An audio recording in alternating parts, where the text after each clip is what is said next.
Committee held on the 4th of June 2025. Councillor Andy Carmichael is not present. Apologies. Thank you. The following members are all present. Councillors Maureen Chalmers, Ross Clark, Maureen Devlin, Colin Dewar, Mary Donnelly, Alan Faulkner, Shalene Handybod, Graham Horn, Martin Grant-Hose, Cal Johnson-Dempsey, Gavin Wiley-Keat, Kenny McCreary, Leslie MacDonald. Councillor Mark McGeever is not present. Councillor Dave McLachlan is present. Councillor Richard Nelson is not present. And the following members are all present. Councillors Mo Razak, John Ross, Bert Thompson and Helen Toner. Thank you, and I'll pass you back to the Chair for today's business. Thanks for that, Stuart.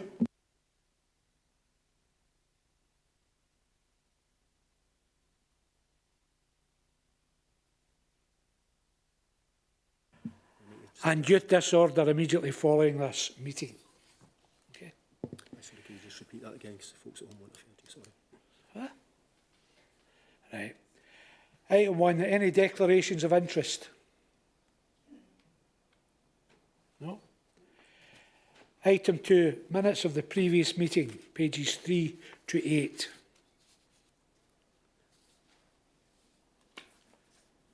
Agreed these minutes are correct? Agreed. Any matters arising? Okay. Item 3 for noting the Scottish Fire and Rescue Service annual performance. I'd like to invite Station Commander Billy Wilkinson with a presentation accompanied by Group Commander Gordon Cairns.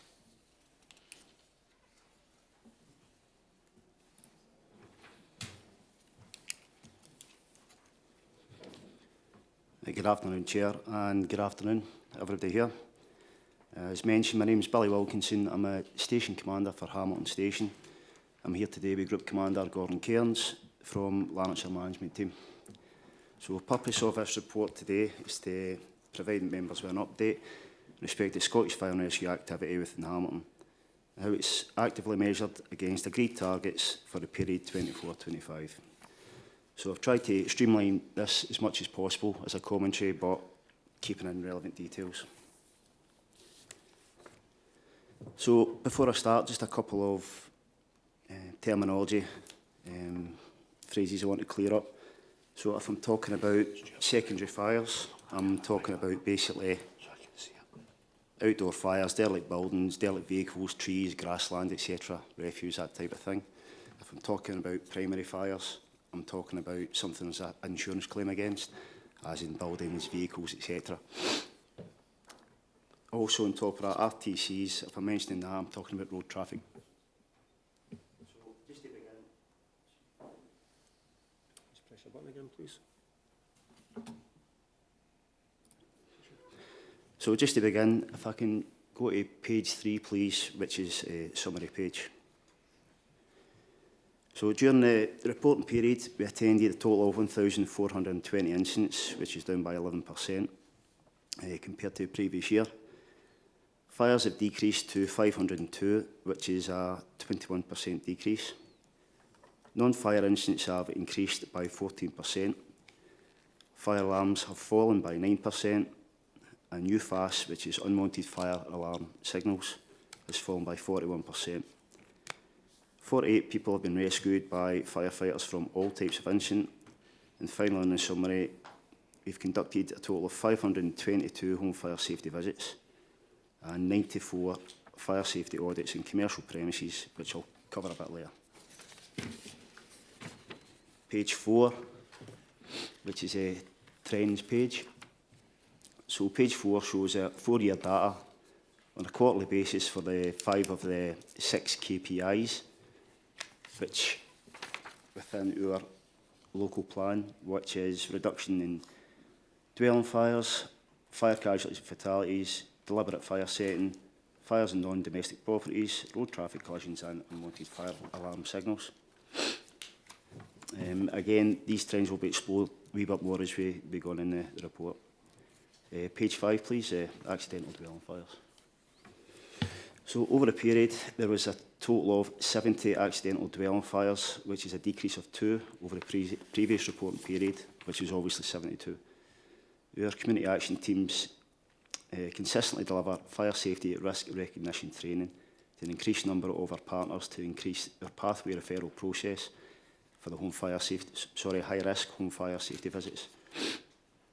We have a rolling quarterly training session with South Lanarkshire Council, care teams in place also. After every domestic incident, the crews conduct what's known as a PDIR, which is a post-domestic incident response, where a home fire safety visit is offered to occupants. And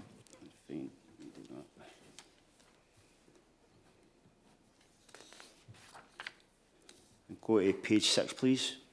Accidental dwelling fire casualties. So there were a total of 9 casualties from 6 separate incidents at 4 separate properties. 1 fatality during that reporting period. That was from an accidental dwelling fire in Lark Hall. That was 2024, November 2024. Each fire casualty results in a reporting procedure followed by the operational crews, which informs the station commander of the details, circumstances and extent of injury in these incidents. Following every incident, a domestic dwelling, our crews will carry out post-domestic incident response to offer reassurance, and a whole fire safety visit will be conducted where required. Page 7, please. Non-fire casualties, special services. Again, when I speak about special services, we see that as basically it's any incident we go to that does not involve fire. We continue to work with our partner agencies to look to reduce the number of casualties from special service incidents. SFRS are seeing an increase in requests for assistance from partner agencies to gain entry to properties due to medical incidents. So we'll just give you some totals just now. In the reporting period, there's been 35 non-fatal casualties, 7 fatal casualties and 44 people rescued by firefighters. Bear in mind, this is non-fire casualties. So out of the 7 fatalities, out of 7 separate incidents, 1 from water-related incidents, 3 assist other agencies, and 3 from forcing entry for a partner agency. So further on the non-fire casualties, so 21 out of the 35 casualties were from RTCs, which is road traffic collisions. 14 casualties from the 35 were from non-RTCs. A quick breakdown of that, 6 were from affecting entry incidents, 3 from medical incidents, 3 from assisting other agencies, 2 other types of release. The breakdown of casualties is 6 female and 8 male, and most common type of injury was spinal injuries. Again, if there's anything that I'm glossing over here and get any questions, please ask at the end. So a total of 44 people rescued by firefighters, 14 of the 44 from non-RTC, including lift, release children from vehicles, etc., as in locked-in vehicles, gas leaks, etc. When it comes to water safety, water rescues, there was no incidents with non-fatal casualties recorded. Over 500 young people have been presented to by our community action team using the Water Safety Scotland presentation. Page 8, please, deliberate fires. So deliberate fires have decreased 24% from 435 to 328, with refuse or rubbish as most common type. Wards most affected are Hamilton North and East with 72 and Lark Hall with 81. Fires, the trend of the fires rising from 3 o'clock and spiking at 7 p.m. That's 3 p.m. at 7 p.m. Prevention activities have been carried out accordingly. From February until April, community action teams have been offering antisocial behaviour deliberate fire setting talks to S2s, over 800 young people delivered to. So this includes class-size practical interactive antisocial behaviour sessions with S2s in all high schools in the Hamilton area. From October, 31 bonfire stroke fireworks presentations to over 1,100 S1s in Hamilton. in Larkhall schools, that's by a community action team, and 670 P7 pupils by operational crews. And just another wee bit of background on that, high risk areas that we identify, the schools are offered class presentations. Medium risk areas, schools are offered yearly group assembly presentations, and low risk areas, schools are email presentations. And again, that's usually between our community action teams and our operational crews. Deliberate primary fires, we had 75 in total. 38 were cars, vans, etc. and police alerted to these. 18 were dwellings, 7 require no firefighting action, and 11 requiring some form of firefighting action. The remaining deliberate fires were amongst a spread of several property types. Again, if you're looking for any further information, please ask at the end. Deliberate secondary fires, 253 in total. 12 of these were on 5th of November. 9 others on that date were left on, under supervision, so we're talking about bonfires there. Deliberate fires are constantly discussed at our weekly community hub meetings in terms of their trends, locations and times. Page 9, please, non-domestic fires. So these are fires that occur in commercial and industrial buildings, of which there was 18. So our fire safety enforcement officers are notified of all non-domestic fires and will then visit the affected property to provide advice and guidance on fire safety issues and carry out a post-fire audit. And that's dependent on the nature of the incident. So our fire safety enforcement officers within Lanarkshire also carry out these audits on a rolling programme as well in high-risk premises, such as sleeping risks and high-risk commercial industrial premises. The operational crews at Hamilton also carry out annual operational intelligence visits in the local area, and that additionally is for crew firefighter safety as well. Page 10, please, UFAS. So UFAS, again, is unwanted fire alarm signals. There was a total of 159 unwanted fire alarm signals incidents. This is a decrease of 41% when looked at the previous reporting period. So 49 of the 159 is due to burnt toast, cooking, etc. And 134 were alerted to by an AFA call centre, which is an automatic fire alarm call centre. Most common location during this period was 14 UFAS incidents at Lawn Street, Hamilton, which is a nursing home. Operational crews work with the residents and staff at all these individual activations, offering advice on how to decrease these incidents. Page 11, RTCs. So road traffic collisions, we attended a total of 40 RTCs, which is a reduction in 49, resulting in 0 fatalities. Casualty numbers have more than halved from 43 to 21, and that's from the previous reporting period. Some general information, most common times, 3 to 4 p.m, most common month, but there was most RTCs was April. 34 of these involved cars, 2 involved heavy goods vehicles, 2 were classed as others, as in motorcyclists, etc. Multiple vehicle incidents, there was 1. Extrications were required in 9 of these 40 incidents. Extrications being basically when fire crews need to rescue or cut individuals out of a vehicle. Community action teams have distributed older drivers campaign literature within the area, so that's aimed at educating over 70s regarding the requirement to renew their driver's licence every 3 years, and for eyesight to be able to read number plates at 20 metres.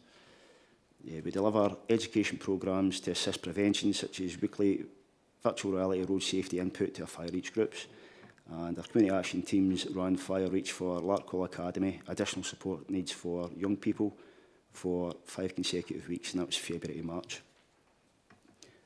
We also work closely with our community police officers to increase road safety awareness and risk-taking behaviours, and that's to local high schools. We will continue with our communication engagement with various social media campaigns. We've presented road safety to over 200 young people from the locality during the reporting period. And just one more additional thing with that as well, the Biker Down initiative. So 7 sessions in Lanarkshire to 92 motorcyclists. The main aim of Biker Down as you'd expect, is to reduce the fatalities and casualties on the roads throughout Scotland for motorcyclists and to make others more aware as well.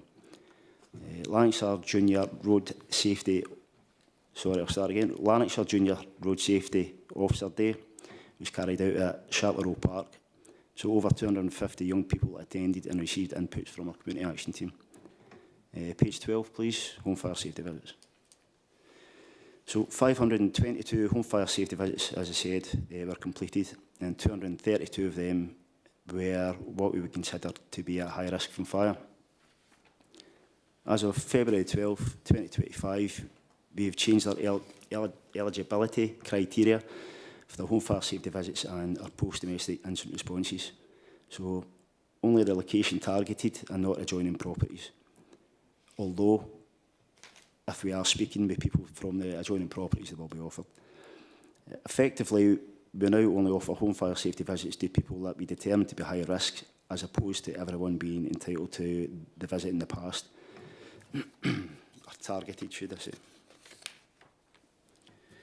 So compared to 23-24, the number of home fire safety visits decreased by 25%.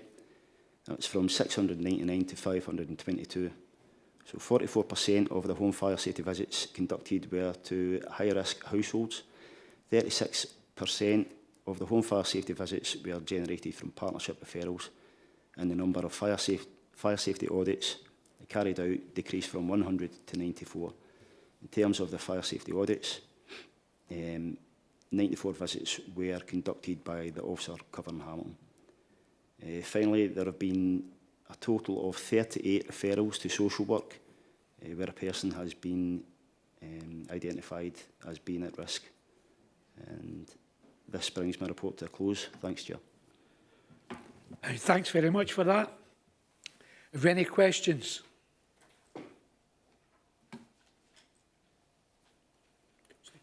Councillor Bert Thompson. Just two quick questions or observations, really.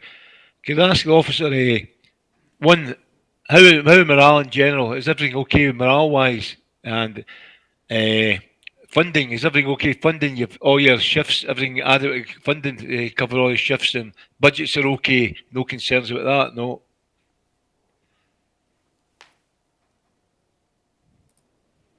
Well, I'll answer the first part of your question regarding morale.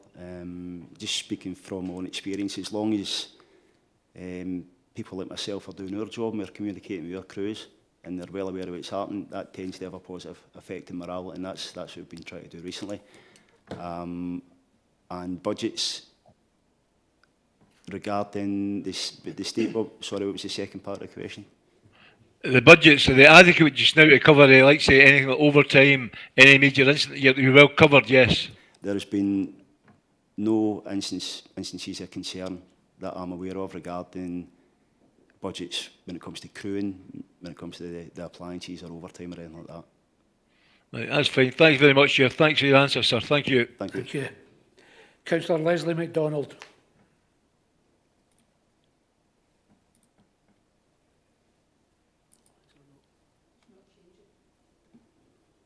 You press your button and then press it again, please.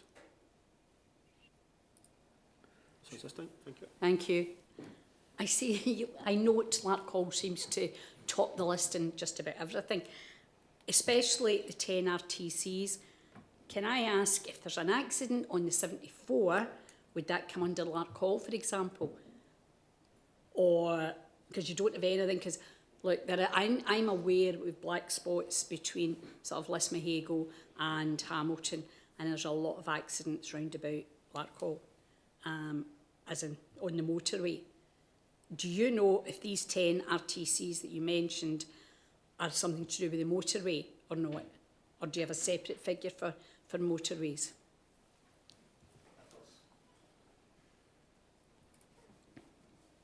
If there's been any type of trend at all, it's been that's probably been the most likely location for the RTCs, be it northbound or southbound. Regards to whose area it is, it just depends on that stretch of road, whose it is. We will, our ops control, mobilise our appliances using something called dynamic mobilising. Right. So it's basically it's the best way to explain it. It's a computerised kind of, it calculates who's going to be the quickest appliance to get to that location. We do have numerous stations on that M74 corridor, and we make quite a considerable attempt to make sure that's always covered. And we also have our whole time stations around about that as well. I don't know if that answers your question. It does. I just was concerned because I kept seeing Larkhall at the top of the list for various different things, whether it's for fires or whatever. But it was the RTCs that concerned me, because I am aware of the accidents on the 74, because there's very seldom as a week go past that there's not a serious accident on the 74. But if it's 10 and it could be the motorway, then that's absolutely fine. Thank you. Okay.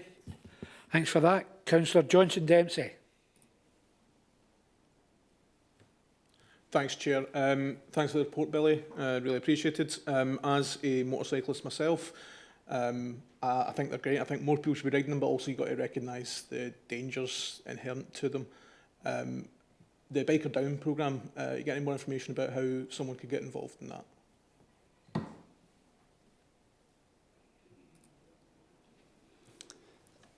I can get you more information through our community action team. Certainly if they contact the Lanarkshire headquarters, we'll be able to direct them accordingly. It's Right. probably the simplest way to do it, and we can. Thanks very much. Thanks. Okay. Thanks for that. Councillor Maureen Devlin. Thanks for the report. It's just probably time goes by. It must have been about 2 years ago there was a reduction in the appliances, and I was just wondering, are you able to cover all the emergencies because of this, or have there been issues?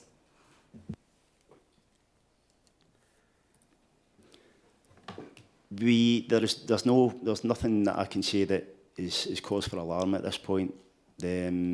But I take it you're obviously talking about that second appliance at Hamilton, which is under review just now. What I will say is I think the quickest difference in response, I hope this makes sense, the quickest difference in response from that first appliance getting to an incident in Hamilton and the second appliance has been something like 64 seconds longer, which, coming from experience, you can tend to get that even if you're getting two appliances mobilising for the same station, just due to traffic conditions. As simple as one appliance pulling out the station a wee bit quicker than the other one, and other crew members kind of making the station lock fast, things like that. So that on top of the other stations like say Bells Hill, but the new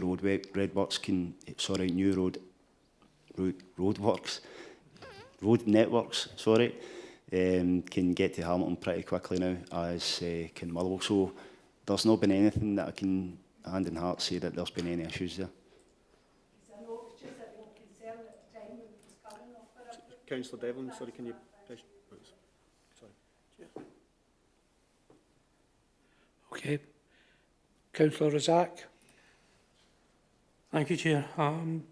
There are two questions. Thank you for the report, firstly. You have given us a lot of figures, and there's one thing I never noticed, apologies if it's there, is how many fire officers were injured with all these call-outs?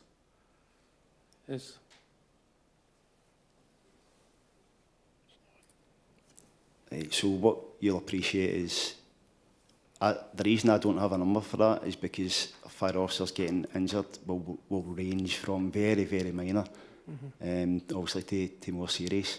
If I don't have that number due to that fact, there is things that happen all the time, but it result in sound worse than what they are, whereas a crew member needs to get taken to hospital, but that's always precautionary.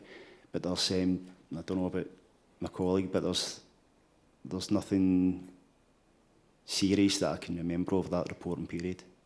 Okay. It's just that we always need to remember that anybody with the blue light, whenever they go to a call-out, there is a risk of injury, and always need to remember that needs to be in the forefront as well, that they are risking their lives. The second one was the RTCs. that you're saying the most common occurrences are in April. Is there any reason behind that, or is there any any thoughts why that is the case this April?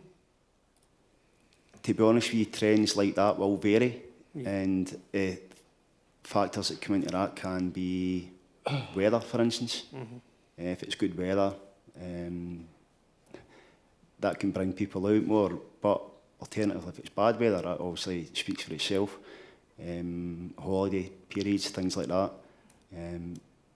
That tends to be a kind of correlation there, sorry, when it comes to kind of incidents like that. But it's hard to pinpoint because it does vary so often. Okay, thank you. But I thought that'd be more winter because of the dark nights and everything else, and that would be more concerned because of set of accidents rather than April. It can be, but again, if it's wet roads, if it's air roads, like the type of things that we'll get is people may have more confidence in their driving abilities and what they actually are, and if you've got the kind of roads where farm vehicles and stuff are moving along, that a lot of times you get that mud and stuff like that. Once it rains, it becomes more slippy. So that can happen at any point of the year, kind of thing. So this is what I mean with holiday periods, weather conditions and things like that. It's really hard for me to kind of pinpoint what the cause might be. Thanks. Okay, thanks for that. Have we no further questions? Can we agree to note the presentation? Thank you. The officers, thanks very much for the presentation. If you'd like to leave just now, you're more than welcome to stay, but I realise you're busy. Okay, thank you.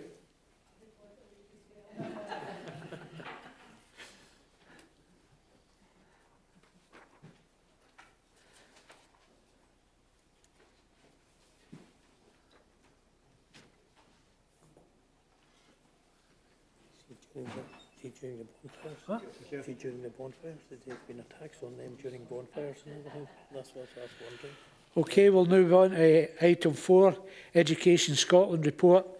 Hudson Primary School, pages 9 to 14. Invite Fiona Leggett and Michelle Parker, head teacher, to speak to the report.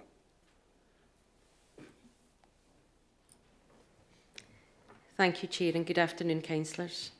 My name is Fiona Leggett and I'm the Quality Link Officer for Udston Primary. I'm pleased to be here today with a very proud head teacher, Michelle Parker, who has been head teacher now at Udston since August 2023. The purpose of this report is to advise of the outcome of the inspection of Udston Primary School by Education Scotland inspectors.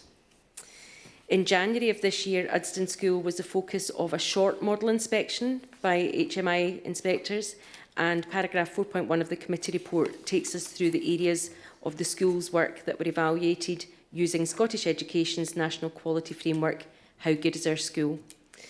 These areas were learning, teaching and assessment, and raising attainment and achievement.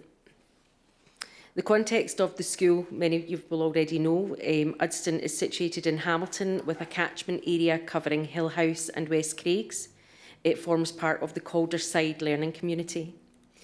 Mrs Parker was only in post as head teacher for 16 months at the time of the inspection, and at that time the school roll was 314 pupils across 12 classes.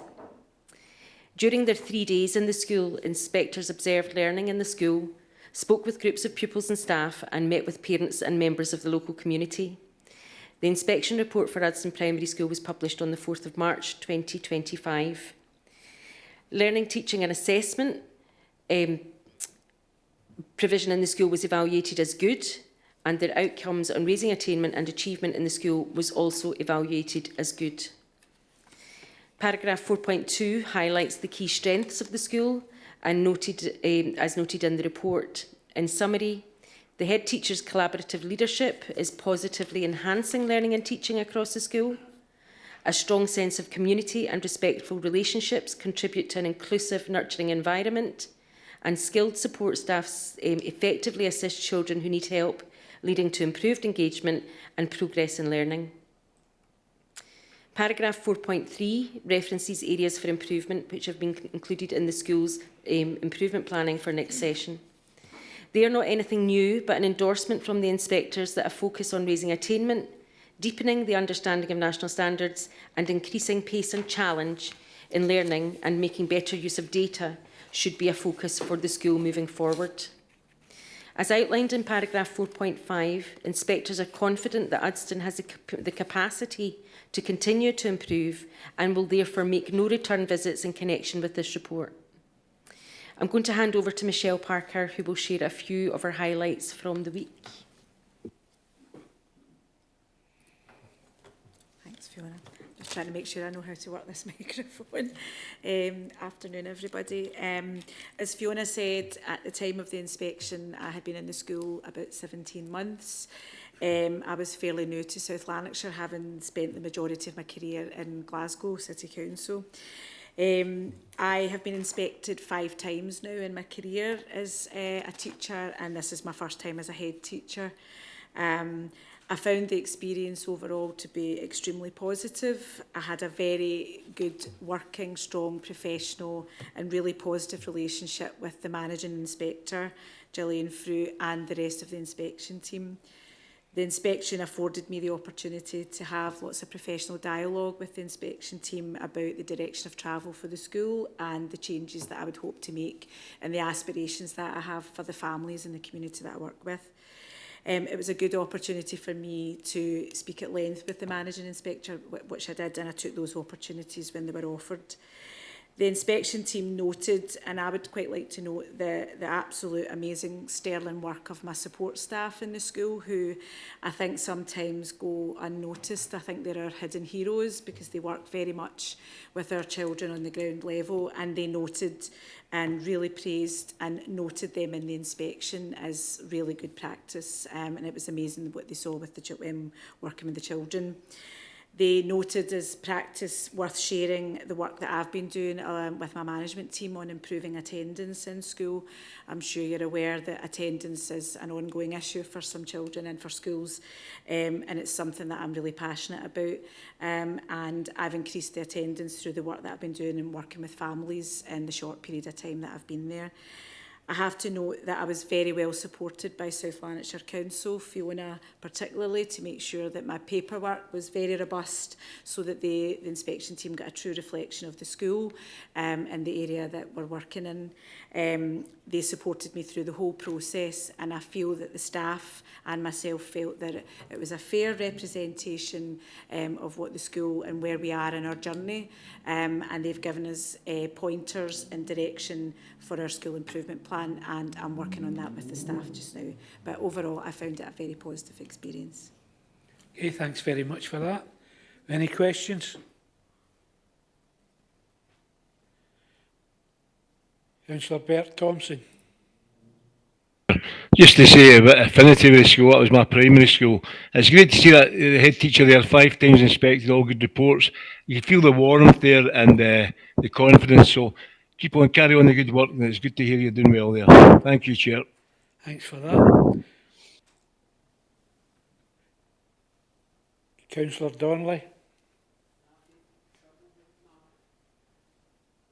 Hughes Collins.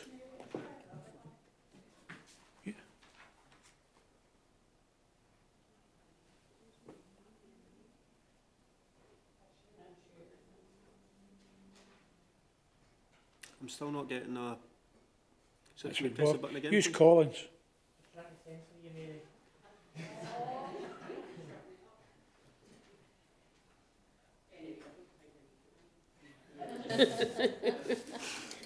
Anyway, Michelle, I'm over the moon you're here today. I know the work that you do and the whole team within that school. Your leadership skills is just amazing, and you put everybody at ease. And I've got no doubt with the report that you've actually brought today from the staff have been amazing, especially during the budgetary constraints and the way they manage challenging and distressing behaviour, which I've witnessed myself within the school. Under your leadership, it has been especially touching how they've come round with that and helped to ease the children who are under distress. The support staff at the school, I understand, were commended for their excellent, supportive and attachment-informed practice that they show to all the pupils, and that is lovely to see. I know, Michelle, you continue to look at ways you can further support families with your strong partnerships with the third sector, and have plans to increase support around the cost of the school day, and you continually signpost families who are in much need of support.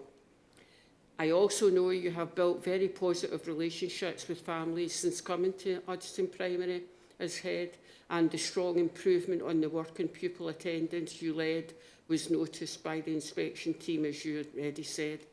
I am aware you have been asked further about what you got right and how others can help fix their attainment and pupil attendance, and you have been asked to share that partnership work and knowledge you've gained with head teachers of your learning community on attendance, qualities and diversity about your work, as it may help other colleagues who may be struggling with attendance in their schools. And that's to be commended, and that's, again, showing your leadership qualities there. Again, Michelle, take back to the school my thanks and gratitude, and that of this Hamilton Area Committee, I'm sure. Thanks for all that you do and your team do, and I wish you well for the future. Okay, Councillor Dewar. No. Okay. Okay, thanks very much. No further questions? Okay, thanks very much, ladies. If you'd like to leave, thank you.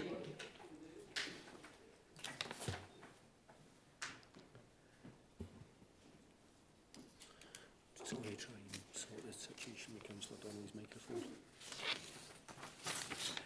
Okay, item 5, participatory budget educational resources, pages 15 to 23, Maureen Farr and Nicola Thomas, head teacher of Stonehouse, to speak.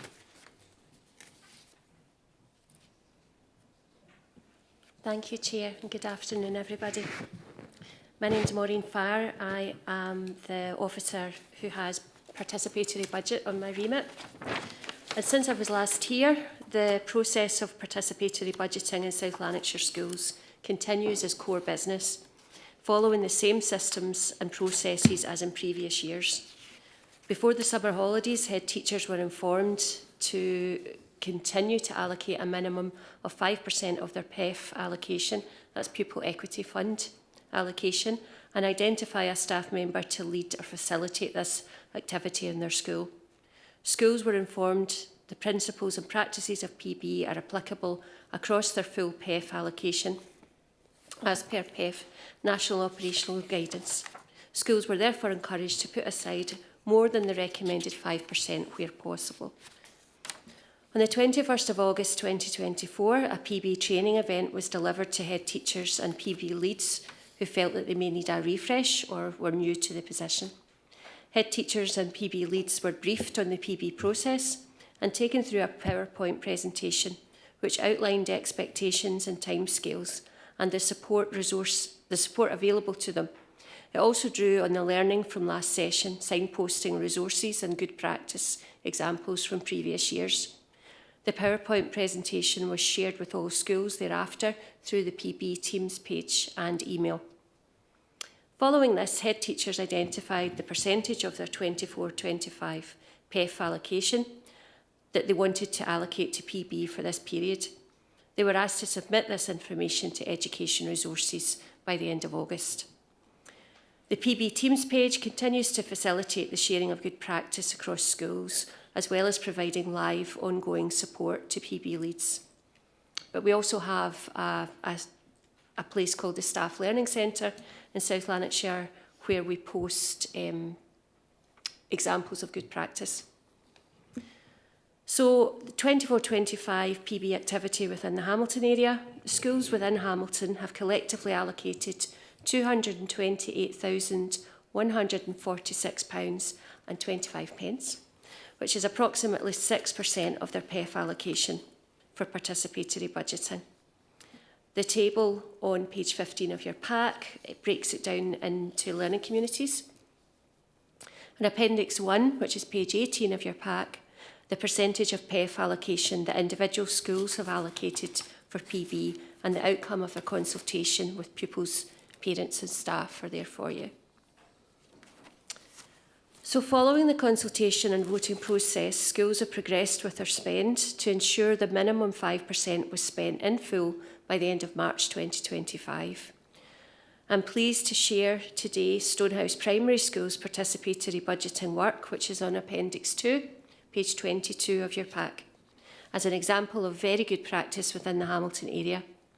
This case study illustrates the school's PB journey for this school year. The project, Cooking and Special Events, was chosen to support pupils who may not always benefit from traditional outdoor learning opportunities by bringing experiences into the school such as guest visitors, workshops and hands-on cooking sessions. The initiative aligns with the cost of the school day policy and was informed by a prior family survey in October, which had gathered 122 responses. The activities are designed to be inclusive and fun, helping improve attendance by creating anticipation, as the students aren't told the exact days where events might happen. The school also emphasised equity, ensuring no costs were passed on to families for trips, clubs or other activities. Expected outcomes for the project were various and included improving school attendance, developing life skills that promote independence, learning about healthy eating, practical application of maths, and using reading skills to follow recipes and instructions. Stonehouse has already seen many benefits and will continue to develop this aspect of the curriculum. Although not captured through the case study, Stonehouse also managed to use their PB budget to take the children to various educational visits, including Summerlee, Rural Farms, and the Sky Academy in Livingston, which is always a popular trip. Next steps for South Lanarkshire will be to continue as we have been doing. PB is now fully embedded within SLC schools through the pupil equity funding. Schools will continue to allocate a minimum of 5% of their pupil equity funding to be subject to PB year on year. Optional PB training is planned for August for schools who have new PB leads or require a refresh.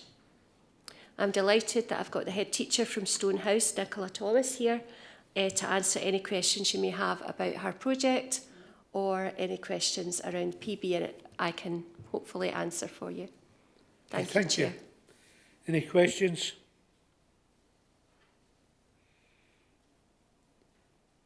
No questions. Can I just ask one question?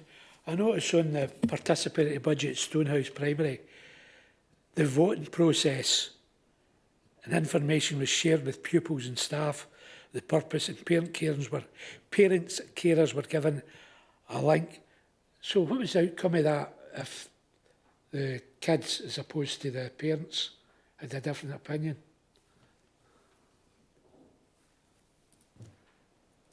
So what we did was we sent out a Google form link, so pupils had a separate link to their parents, and then we looked at all the responses and we looked at percentages. So we looked at the fairest way of looking for the parents' percentages and then the pupils in terms of percentages for each item that they voted on. And so it's still fair, even though it would be a different amount of pupils and parents who voted. And then it was the top two items in this case that were taken forward. Okay, that's fine, thank you. Any further questions? Councillor Donnelly, you tuned in? I'm tuned in now, I think. Thank you, Chair. I think it's a fantastic report, and it just shows you the positiveness of what we can do and what the schools are doing with PEF funding and having that democracy of being able to pick what they want to spend that 5% on. I think that is just absolutely amazing, and they've come up with the subjects that they've come up where they want to identify it to is just amazing. Like in Primary 5 in St Mary's for swimming, just to mention a few, playground, you know, after school clubs, after school parent-child, you know, the list goes on, and it shows you that would not be there if it wasn't for that 5% PEF. And I think that's where we need to be mindful, that if that goes, all these things wouldn't be happening, and these develop the schools even further. So it's a fantastic initiative to have the 5% and have the schools participating, parents, children and the teachers deciding what they want to identify, where they're going to spend that money. So well done. Thank you. Okay, just on that point, if I could ask another question. I notice there's a lot of educational excursions and other excursions. So the PB pays for some of that. Is there a charge to the pupils?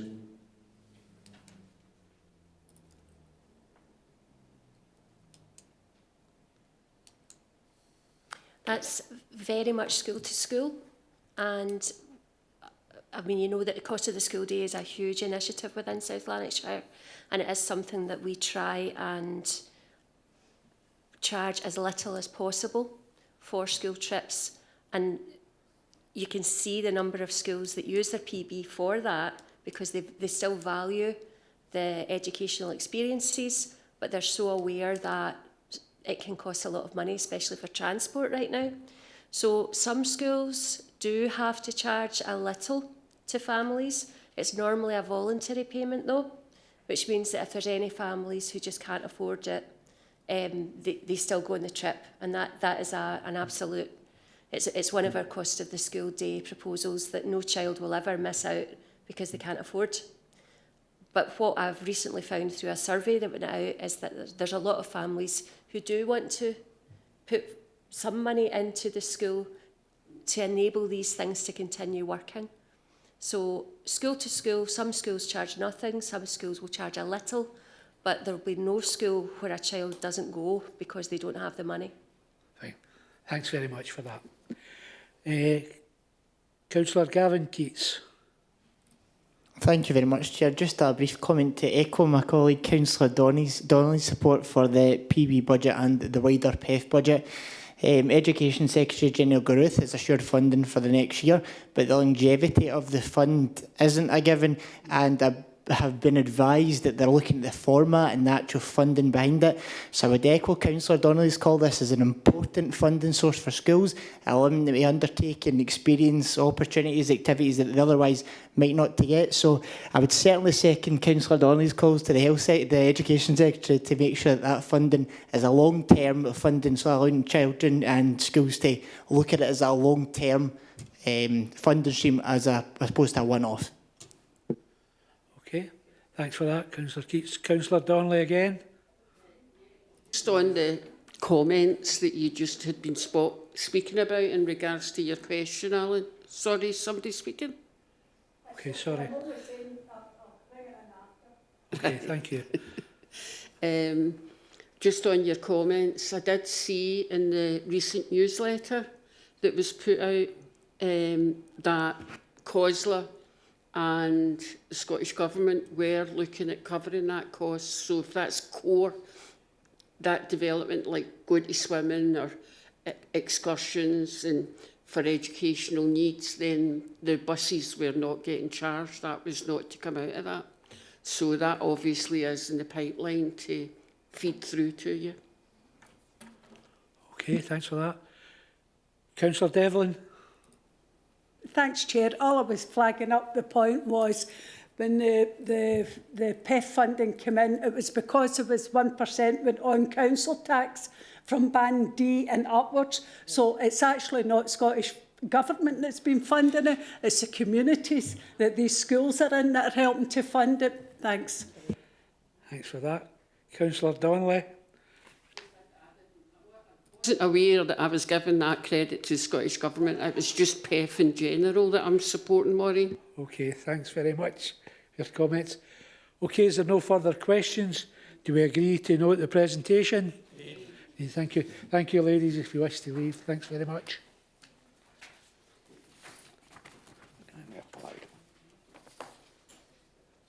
Big Nelson and a half.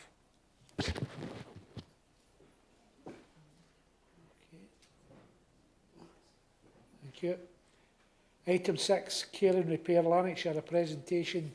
Jamie Burgess, Chief Executive. Jamie.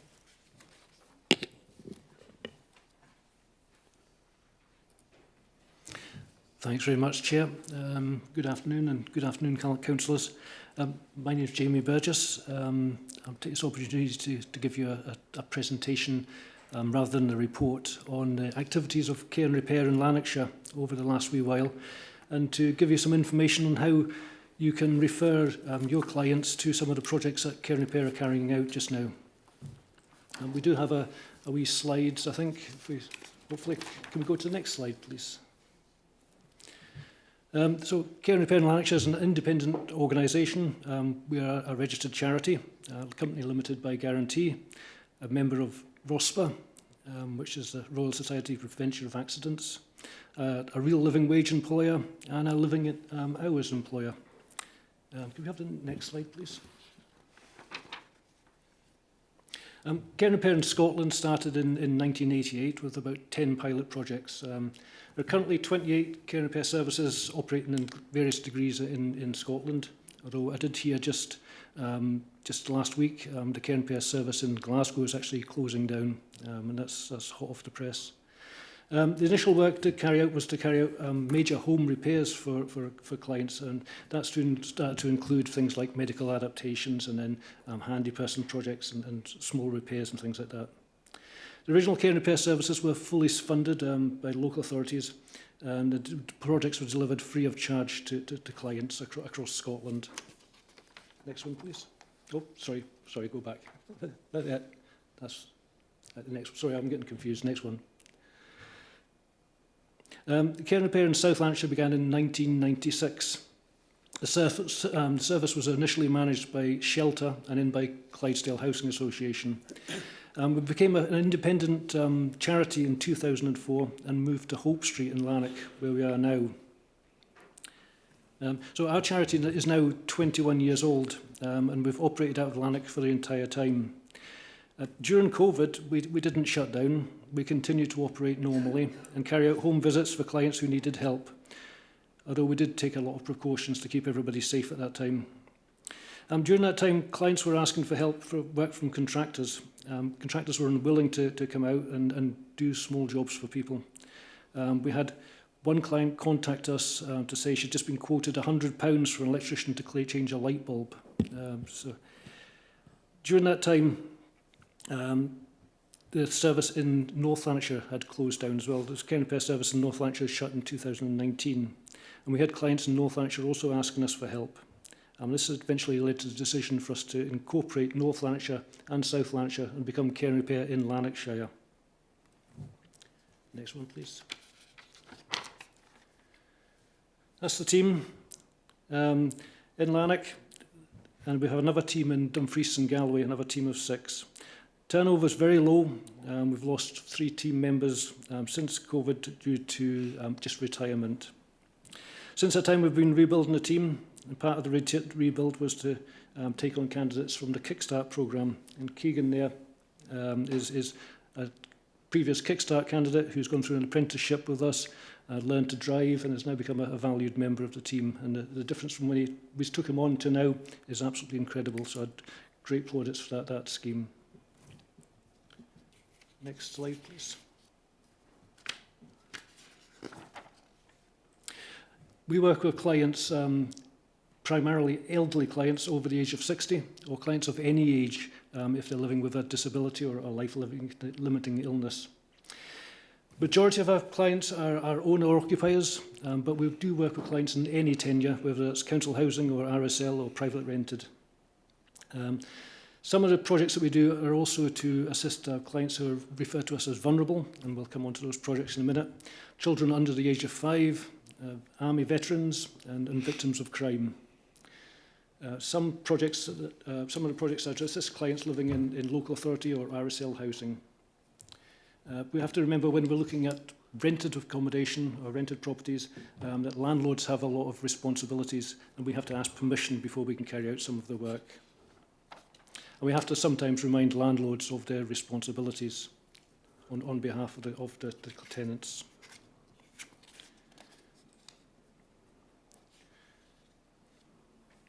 So our aim is to carry out work to enable clients to continue to live at home in a safe and secure environment. We do this by carrying out work to adapt, to repair and maintain the client's property. We talk to and listen to our clients so that we understand what they actually need, so we can offer the correct assistance. We never say that's not my job. We always try and find a solution or refer on to another agency to also offer assistance.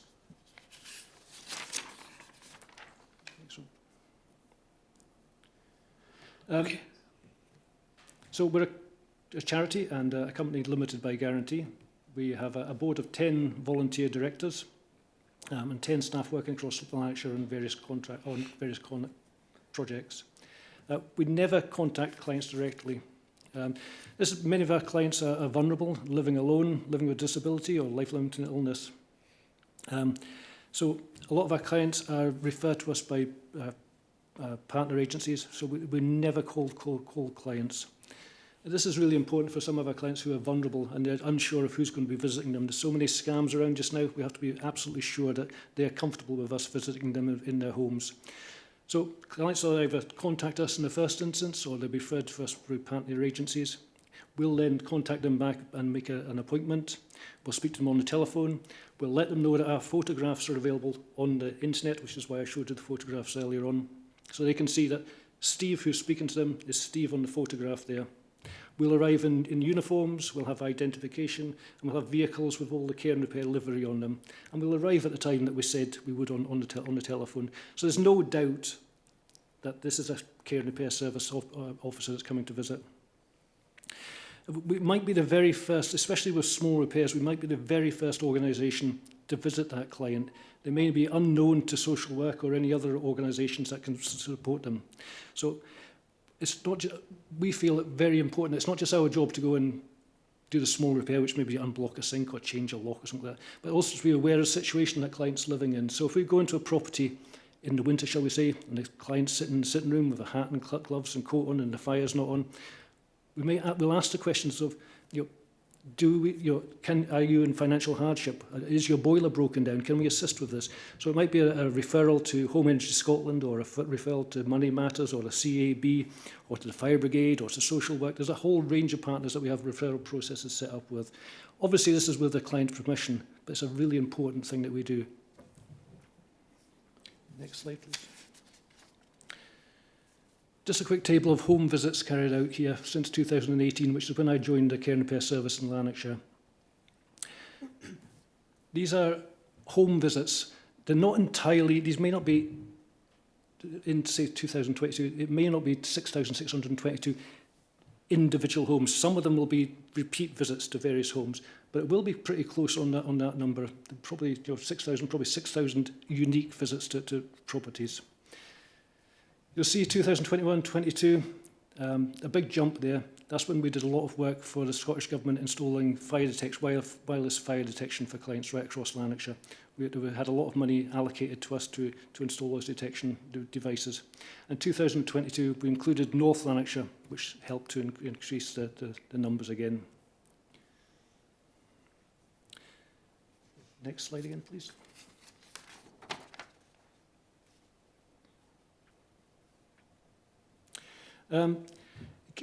In Lanarkshire, we're really fortunate to receive £31,000 a year from NHS Lanarkshire.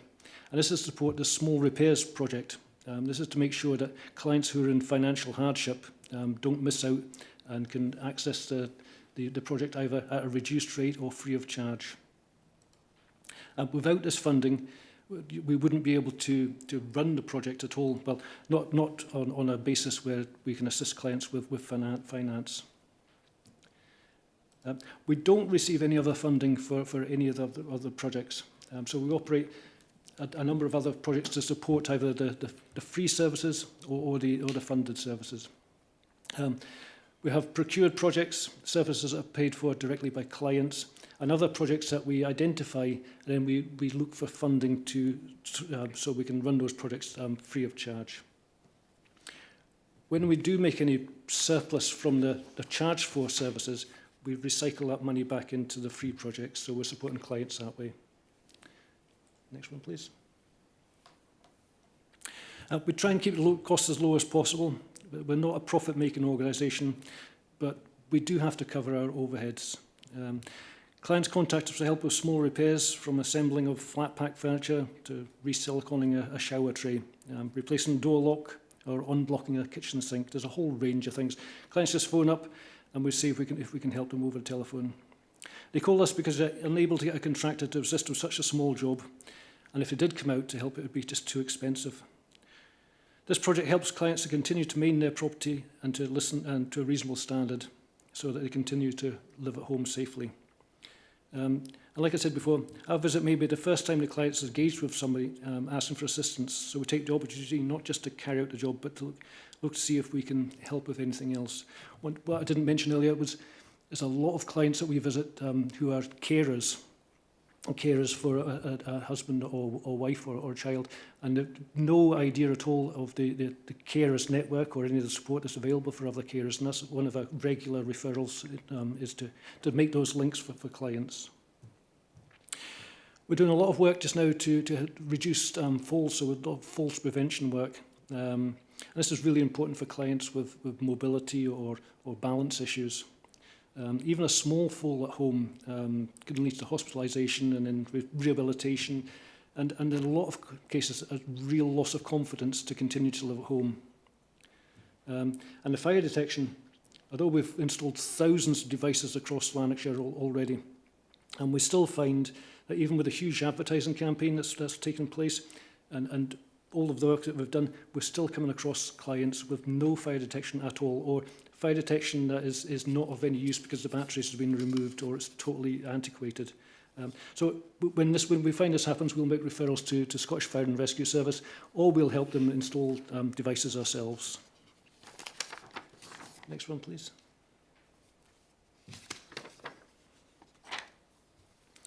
So that's just some photos of some of the rails that we're installing just at the moment. These are exterior handrails. And the next photo again, please. Just more again. Just last week, we were contacted by a client who'd been quoted £1,000 for a single handrail at the front door. So we went to visit, and we quoted and then installed a handrail at the front door and a handrail at the back door for £320. So it's just showing some of the savings that clients can make. Now, these may not be the most beautiful things, but they are really suitable for purpose. They're suitable for somebody with a disability and more affordable.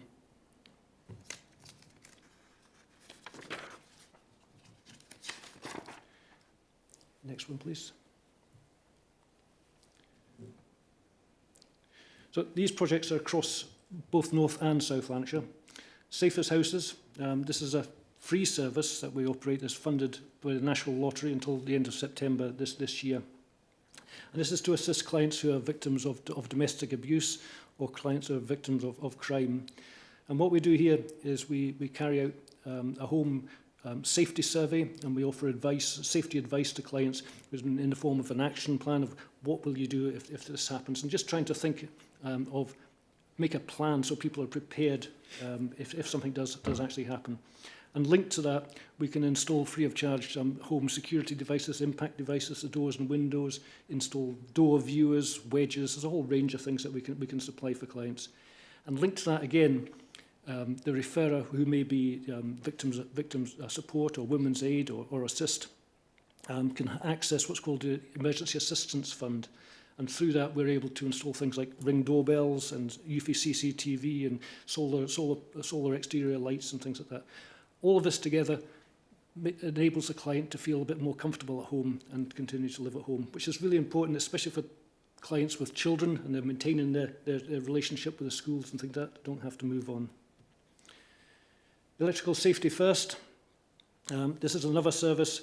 We apply to Electrical Safety First for funding, and they've granted us £10,000 this year, which we're allowed to allocate to clients up to £500 a time to repair electrical equipment within the home. So that could be an immersion heater or electric shower or just sockets or lights or things like that. If it costs more than £500, the client has to pay for it themselves. The reason Electrical Safety First are doing this is they're trying to get an electrical condition survey across Scotland of properties in Scotland. So we have to carry out a home electrical survey of the property as well, and we have to submit that information. Bottle in a fridge, you may have heard that. We do fundraising ourselves, and we've got about 1,000 of these in stock just at the moment. And we distribute them free of charge to clients or to GP surgeries or wherever. And clients, in this bottle there's a form where they can fill in their contact details and next of kin and medical details and pets and things like that. And they keep that bottle in the fridge. And there's a sign on the door, a green cross on your front door and a green cross on the fridge. And medical professionals recognise this and know that that information will be in the fridge. So it's just a wee thing that we do there.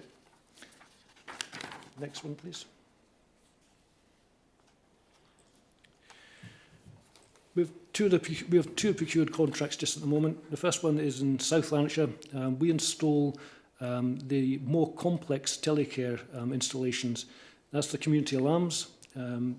We install the ones where there's peripheral devices required as well. So that's your community alarm linked to things like fire detection, heat and smoke detection, that is, CO detection, exit sensors, epilepsy sensors, and a whole range of different types of things that are available now. We also install key safes and Eurolocks for clients. Key safes to allow medical professionals and family to gain entry to a property where the client's not able to answer the door, and Eurolocks so that when the client is locked into the house, they can actually unlock the door from the inside without the use of a key, so they're not being imprisoned in their own home. Dumfries and Galloway, I used to run the Dumfries and Galloway care and repair service a long time ago, and when the opportunity came, I took on the opportunity just to manage them from Lanarkshire, and that's just another stream of income coming into the charity.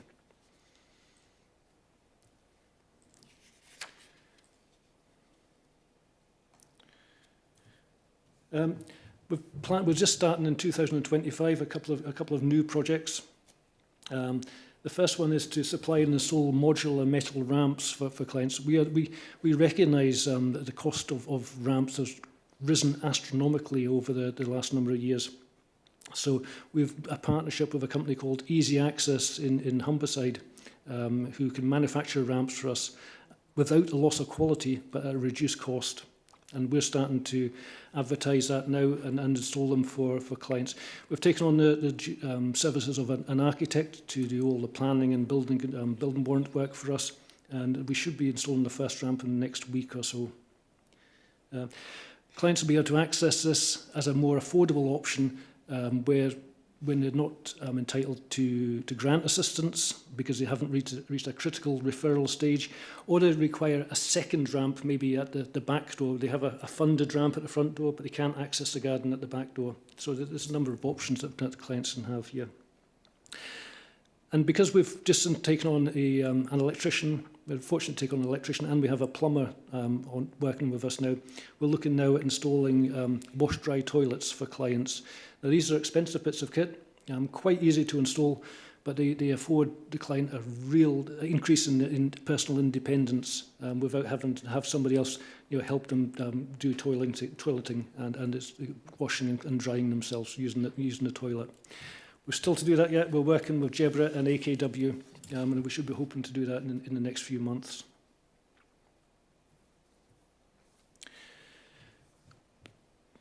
Next one, please.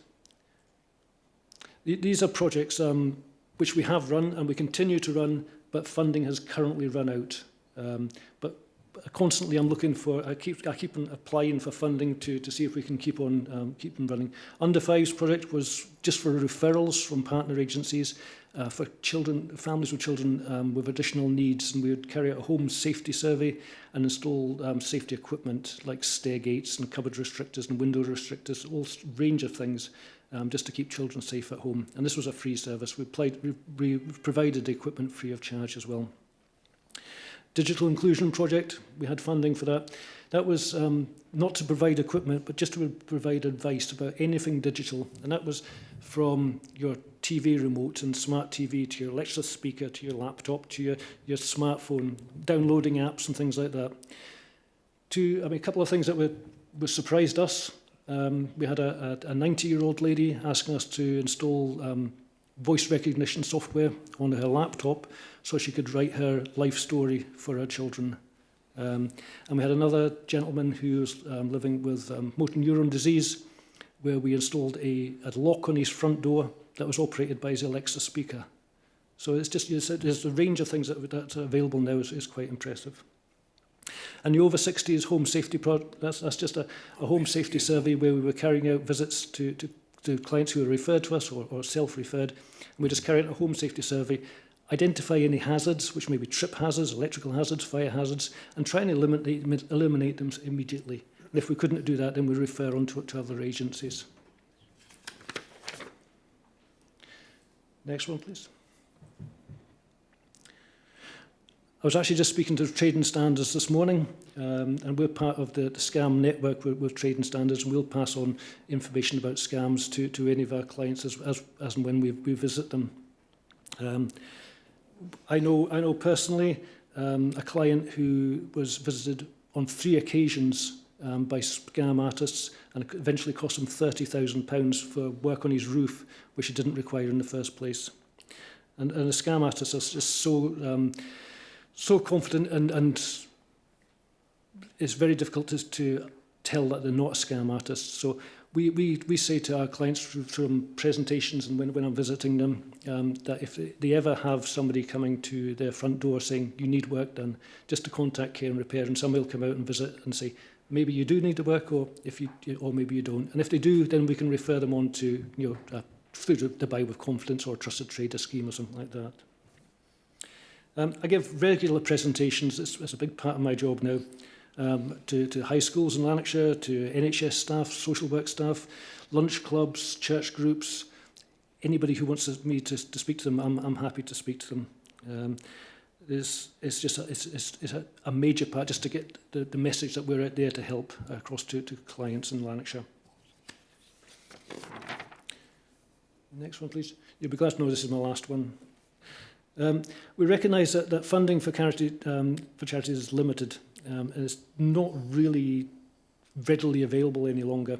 I no longer apply for funding unless I absolutely meet all the eligibility criteria, because it's just an absolute waste of time. I apply for funding now, and we do meet the eligibility criteria, and that the funds are 300 or 400% oversubscribed. So it is a real struggle now to find funding for the free funded projects. We also recognise that, and we experienced it ourselves, that limited income streams leaves an organisation in a vulnerable position, which is why we're trying to develop multiple income streams through procured contracts, through self-funded work, through funded work. And I think we're making success of that. We're hoping in 2025 to develop other projects like the ramps and the toilets, and we'll listen to clients to see what they actually need. And we're hoping to strengthen relationships with social work and the NHS right across Lanarkshire now. Because we are now a pan-Lanarkshire organisation, we mesh better now with NHS Lanarkshire and Lanarkshire Fire Brigade and Lanarkshire's Carers Network, and we have better connections now right across there. So, thank you very much for your attention. And if you have any questions, I'm happy to answer them. Thanks for that, Jamie. Any questions?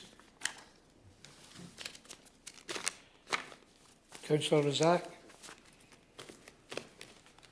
Hi, Jamie. I'm fascinated by the presentation you gave and the scope of work that you do for the community. Hats off to you for that. And is it possible to get a copy of the presentation and also a copy of your contact details? Thank you very much for the kind words, and absolutely, I would imagine that you'd have the available. Thank you.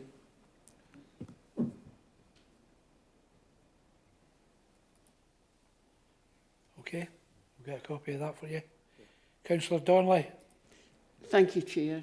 Thank you, Jamie. I just want to say thank you very much from the bottom of my heart with a family that you did help, getting costings for them and helped them go the right way so that they weren't out of too much of your pocket. They were out a lot of money, but you put them in the right direction with the right support and with direct support for their son. They've got an absolute fantastic extension now. I think that's just in the process of being signed off. but it was thanks to yourself putting them in the right direction, giving them the right advice. It was second to none. I'm really glad to hear that that case has progressed satisfactorily, and thanks very much for letting me know. Okay, thanks for that.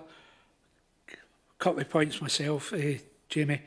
I think you highlighted the bottles in the fridge. From my own experience in social care, what a simple idea. You know, to get into the fridge, get the information you need, the contact, the medication the person's on. The other one is, and you mentioned it, Eurolock. I remember we had a service user who had dementia, who continually lost his keys in the Hangmead. And it was actually the OT suggested the wee lock inside, the chub lock, that he just turns one way or the other, yet the home care worker can access it through the key safe key. You know, another simple thing with it. With regards to Eurolock, we've developed, it used to be that Eurolocks were only available in the UPVC doors, but now we're able to fit them into mortise lock doors as well. The point behind them is, like you say, is really useful for clients, but it is illegal for us to lock a client in where they can't actually escape from the house. And from a safety point of view even, clients require a key safe because they're unable to, or they have limited mobility. But in the event of a fire, you'll be surprised what mobility some clients will be able to find to escape. So they need to have that facility to exit the building. Okay. Yeah. Just another two quick. You mentioned the 31,000 for NHS Lanarkshire. So what other funding do you get for the amount of workers you've got? There's no funding at all. We source funding for projects directly. For example, the Safest Houses project, we have funding that's ring fenced for that project, and this round of funding we got that funding from the National Lottery. I seek funding from the Robertson Trust, from anybody that I can see and I make applications to. But it's just the only funding we get to support the activities is from the NHS, which is really welcome and really needed. Okay, thank you. No further questions? Okay, Jimmy, I'd like to thank you very much for that excellent presentation. And if you're willing to leave, wishing to leave, it's one. Sure. You want to come back in? There you are. Go. Thanks very much, Chair, and thanks everybody. Cheers. Thank you. Right. Here repair for item 7. Forward programme for future meetings, pages 23 to 26. Stuart to speak to the report. Thanks, Chair. The report provides members with a copy of the forward programme of business for meetings of the Hamilton Area Committee. As well as asking members to note the content of the forward programme, members are also invited to suggest any topics. As per the recommendation at section 2.1, members are asked to note the forward programme of business. Thank you. Okay, we agreed to note that report. Councillor Clark. Thank you, Chair. I did have one of my own suggestions if we could include works or an update on works at our Gypsy Traveller site in Lark Hall at Shawlands Crescent, and general work on engagement with the Gypsy Traveller community. I think also one of my other colleagues had a point about if we can include something about violence against women and girls at some point in the future programme as well. So those two suggestions on engagement with Gypsy Traveller communities and violence against women and girls. Okay, MD. Sure. We agree to that? Thank you, Chair.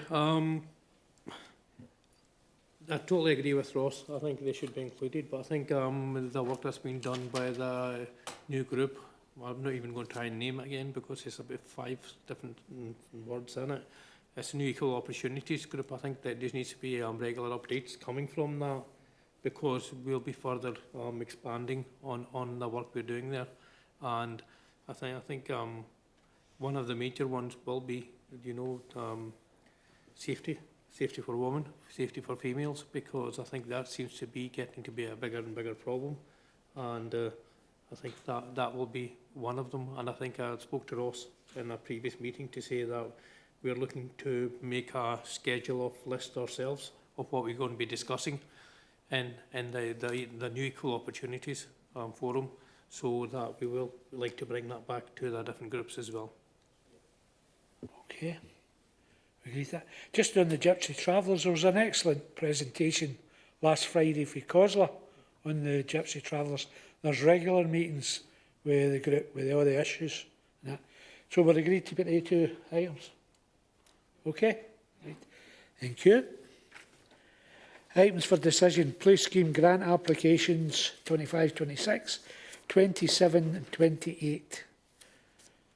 2 place scheme applications. Okay. Do we agree to the 2 applications? Any questions? Agreed? Thank you. Item 9, community grant applications, pages 29 to 34. You need to leave? Sorry.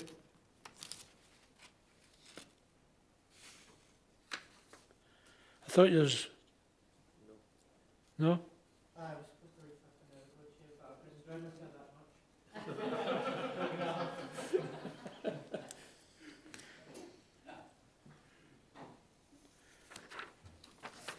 Okay, do we... Oh, sorry. Councillor Dewar. Thanks, Chair. Again, with the community grants, it's a recurring theme that there's underspends every year.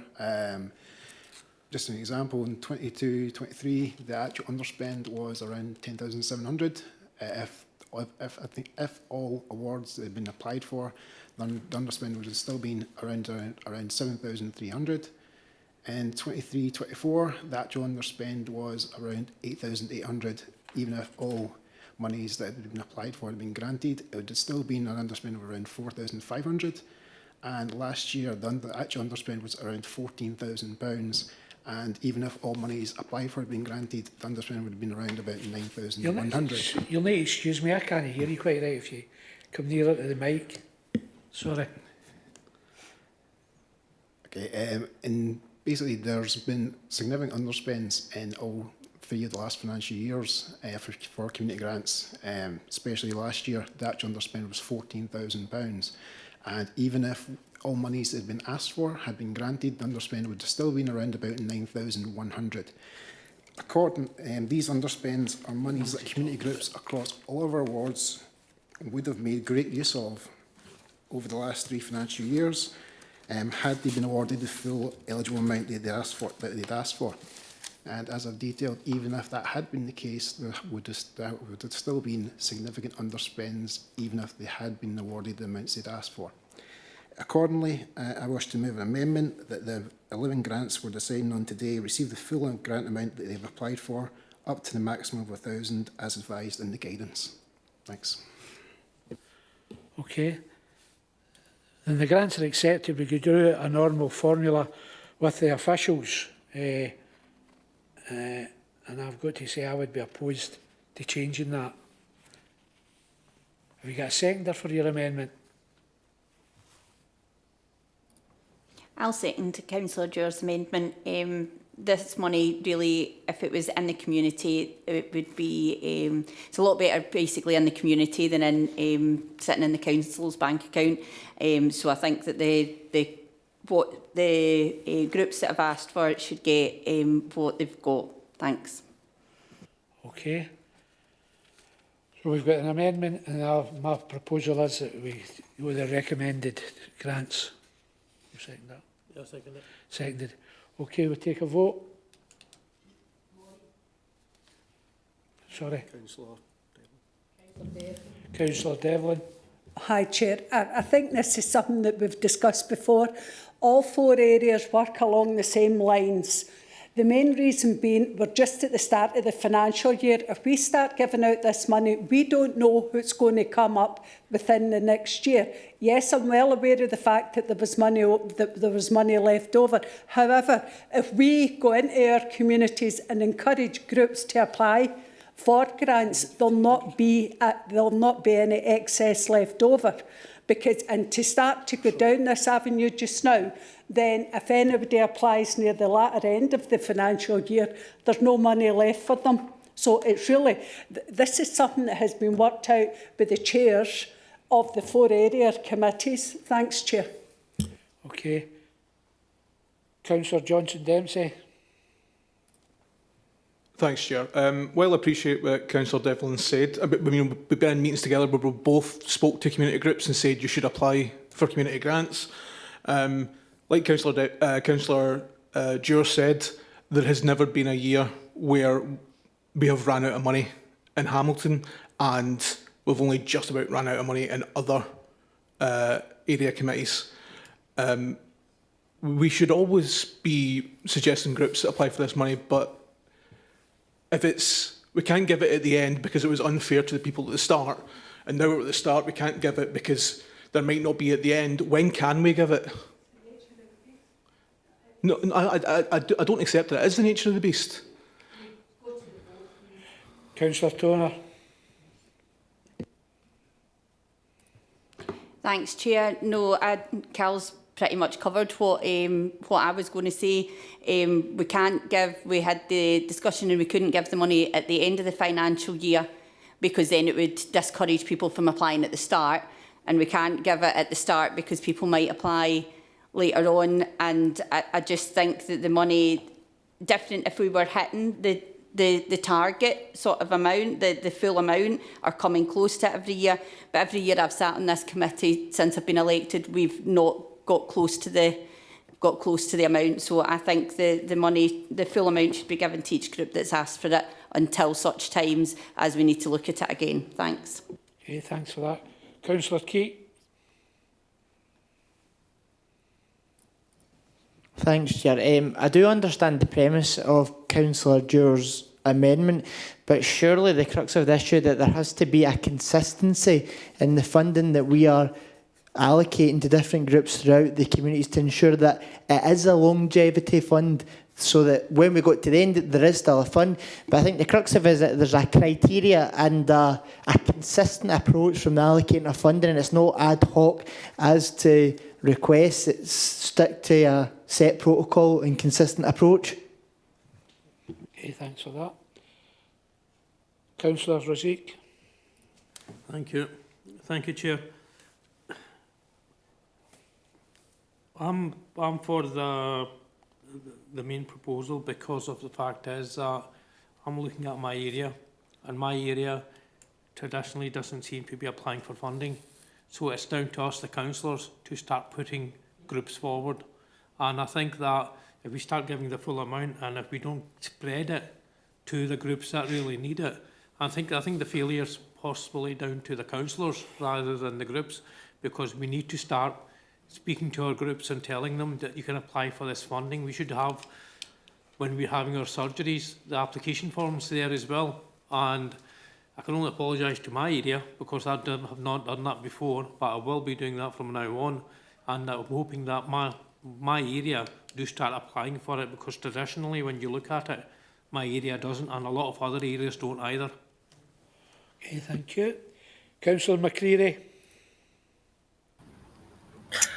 Thanks, Chair. Actually, I think there's some merit in changing this because it isn't really working correctly. However, if we're going to change it, sure, we've got to change it in tandem with all the other area committees. We can't just do it on our own. And there may be, for example, when they get together and discuss it, maybe there could be some deal whereby everybody applies at the same time, and your application's got to be in by, say, the end of August or the end of September or something, and we allocate all the funding at one meeting. That's just my idea, but I don't think we can do it unilaterally. Thank you. Councillor Handybod. Hi, there was a comment made about some, or there was in other areas, there was some money left, but I'm just wondering, if you went with your amendment, what do we do when we get to a certain month of the year and there's no money left? What then would be, what would you put in place then if we didn't have a consistent approach across the board and they do run out of money? Okay, thanks for that.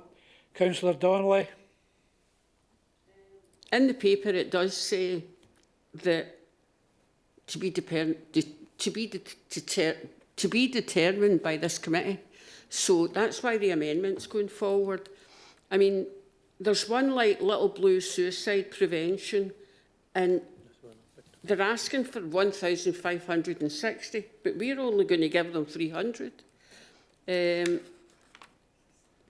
You know, there's very, very well-worthy causes. It's 300 because it's a start-up group. Aye. Possibly no, it's an established group. Okay, Councillor Ross. I wasn't finished, Chair. He's not finished. Sorry, Mary. I'm sure, yeah. And the Ernock Residents Association, they're going to get the 60% because that was what one of the agreements that the 4 chairs agreed, that it would be 60% of their ask. So I think there is legitimacy in the amendment that we've put forward, and I'm just supporting that amendment. Okay, thank you. Councillor John Ross. Yes, thanks very much, Chair. I mean, it's obviously, as it's been explained by Colin and others, the amount that we're left with every year is a ridiculous amount. Obviously, the criteria we're using is wrong.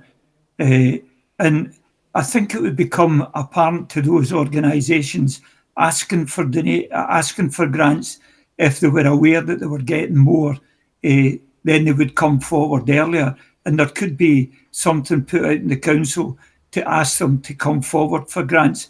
But I'm certainly supporting the amendment because I think it's ludicrous. The whole idea is to help local organisations. And this council's sitting with a huge amount of money left at the end of the year for the Hamlin area, which is just not right. So I'm supporting the amendment for all of these reasons. Thanks very much. Okay, thanks for that, John. Councillor Richard Nelson. Thank you very much, Chair. Can I just check that this has always been the same process in this administration and the last administration? Because obviously the last administration was SNP Group, so was it the same then as it is now? And why did we not change it then when they were in administration, and why are we looking to change that now? There was a meeting at the start of this administration where all the chairs got together and came with that process. And that's what we put in. Same as the last administration. It's the last one. Okay. Councillor Clark.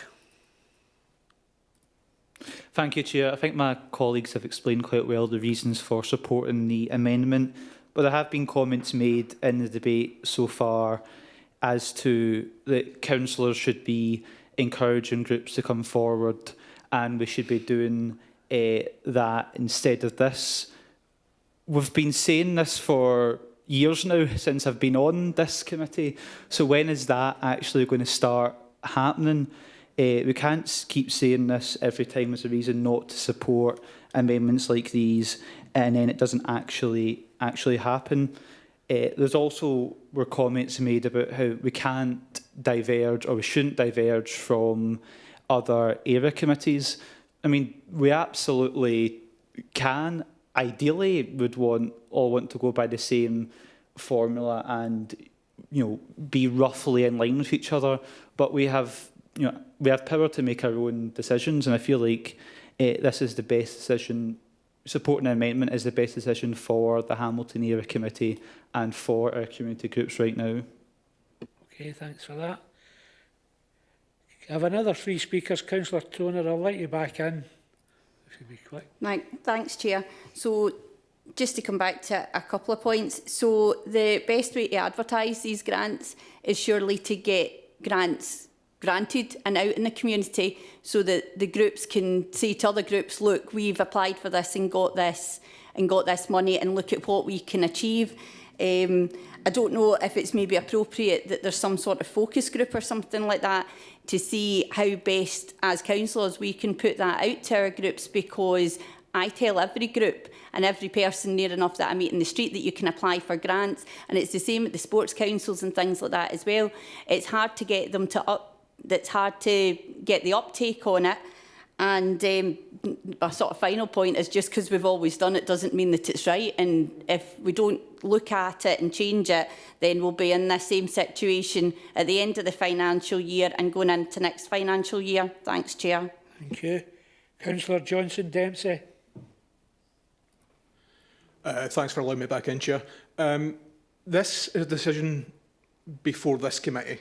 It's not before the council as a whole. Therefore, decisions taken for other areas don't apply to us here in Hamilton Area Committee.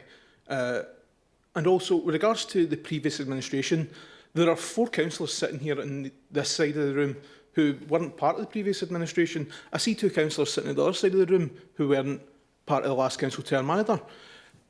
New people can make new decisions, and I think it's time that we do. Yeah, thank you. Councillor MacDonald. Thanks, Chair. I hear what everybody's saying. Can I just say that I've been advised by a number of groups in my area who deliberately wait so that they're going in at the last, so that they'll get every penny that they ask for. And I think that is absolutely atrocious. Everybody should get whatever it is on the same understanding that we have through our scheme here. So yes, I will support you on this. Thank you. Okay, before we go to a vote, what I would say, and obviously this has come up at 2 or 3 meetings, is that I would ask the administration, we maybe should be talking to the chairs of the other committees again, bearing in mind we had a meeting at the start and this is coming out regular, and see if we can come to something that's suitable among other chairs. Okay, would you take note of that, Stuart? Right, we'll go to the vote. So the proposal is the recommendation, we accept the recommendation, and the amendment is that we change. Okay? Yep, so can I just clarify, the amendment is to award the full amounts requested up to £1,000, and it's also just for the grants that are listed within this report. Okay. Okay, so if members could please indicate your voting preference. The vote is now open.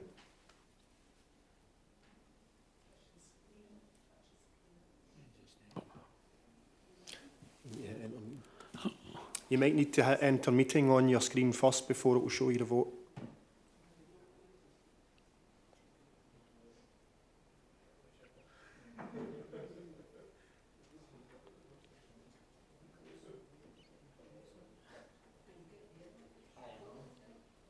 There is still, oh, that's all members have now voted. I'm now closing the vote. So 10 members have voted in favour of the motion and 8 in favour of the amendment. I therefore declare the motion carried. Thank you. Thank you for that. With the proviso that we'll possibly arrange a meeting with the chairs to take it forward. Okay. Item 10, urgent business. There are no items of urgent business. I just remind you that we will now have an awareness session in antisocial behaviour and disorder in 5 minutes. Thank you. Stuart, could you send me some details